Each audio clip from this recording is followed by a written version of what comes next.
My name is Vaughn. I'm an RN for a hospice. I've been an RN for almost 3 years. I'm the after-hours on-call nurse, so I work from home. I take phone calls from 5 o'clock at night to 8 a.m. in the morning. Usually our calls at night are crisis, people have passed away, even just questions, wanting to know, how to medicate someone or just any question about the patient themselves. I started out as a certified nursing assistant when I was about 18. Due to changes and having a family, I decided that I wanted to go ahead and pursue an RN degree. So I chose to start nursing school. It took quite a while trying to raise a family. I had a husband who's disabled, so it was just a longer process than probably someone coming straight out of school. I really didn't have grandparents growing up, so it seems like I always would go with my mom. She worked for a senior center, so we had a lot of adopted grandparents along the way. In the beginning, when I was a CNA, we were just home health care, so we didn't really deal, of course sometimes patients would pass. As a CNA though, you don't deal with that too much, and RN is the one that deals with that. So basically what I do is I would go in, give a patient a bath. That's all you deal with is the actual patient themselves. No medication, nothing with what's going on. You deal with the patient and their family.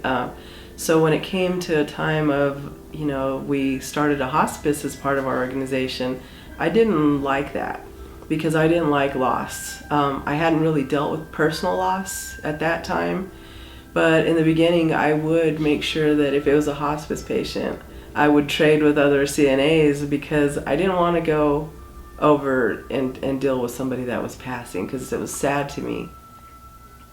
I lost my mom in 2000. She had a massive stroke. I was with her. It was very traumatic. We had her for 2 days and then she passed.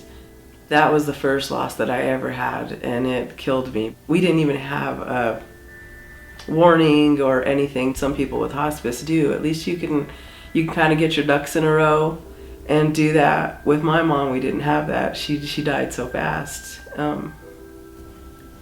Even after losing my mom, it was hard to deal with hospice patients.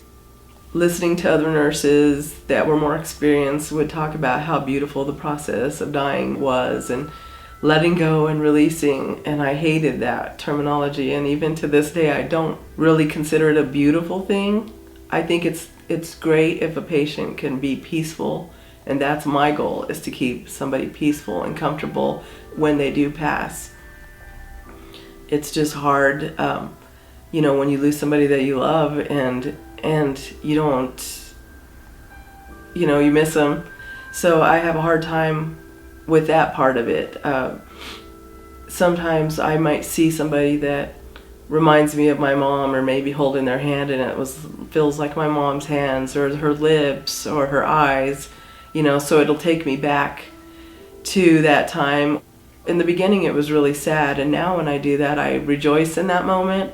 And I think, wow, this lady had hands like my mom. I'm gonna hold this lady's hands because it feels like my mom's hands. And I've had people that I've done that to, and it makes me feel better.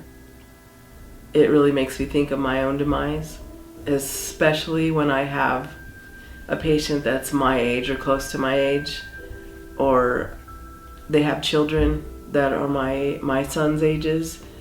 It kills me. I know my kids are adults or young adults. I just worry, that I see that being me sometimes. And that's the times that I have to really focus on something else. When I tell people that I'm a hospice nurse, usually 2 things that they always tell me. Oh, God bless you, you're an angel from heaven. Because those are usually people that have had dealt with hospice before, and they understand what the hospice process is and what we do. Then I'll get other people that will usually tell me, oh my God, I can't believe that you do that. I love what I do. Sometimes it's trying, but for the most part, I think this is my calling and this is what I'll do.